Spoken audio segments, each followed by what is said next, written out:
On the right side of your screen, you will see one of Photoshop's most important panels, the Layers panel. If you don't see it, you can go into Window and make sure that Layers is enabled. The Layers panel will contain all the layers that make up your Photoshop document.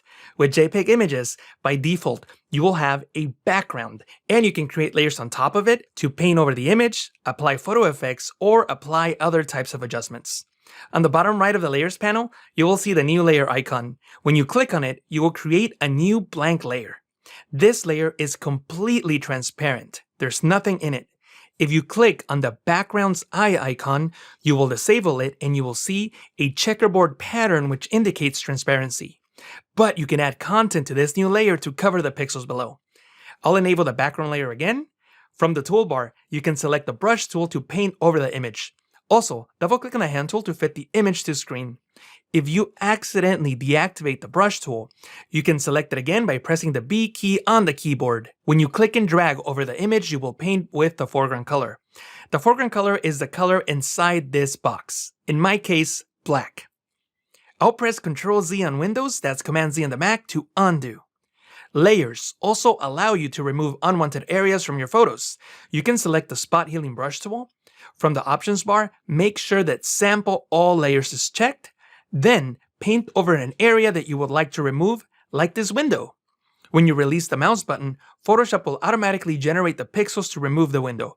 Since I made this adjustment in a new layer, the effect is non-destructive. In other words, the effect is editable. I can hide this adjustment by clicking on the eye icon. Also, notice the importance of layer stacking order. The layers on top cover the layers below. So far, we've been working with a pixel base layer, but there's other types of layers, like adjustment layers, which can adjust your image's brightness and color in different ways. You can create an adjustment layer by clicking on the new adjustment layer icon and selecting the type of adjustment that you would like to apply. For example, you can create a black and white adjustment layer, which makes your image black and white. From the Properties panel, you can adjust your adjustment layer settings. In this case, you can drag these sliders to either brighten or darken the resulting black and white image. Just like pixel layers, adjustment layers are non-destructive. Again, you can click on the eye icon to disable or enable the effect that they apply.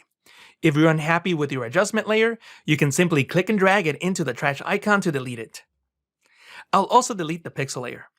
Photoshop also has other types of layers, like text layers and vector layers, which we will look at in a later movie.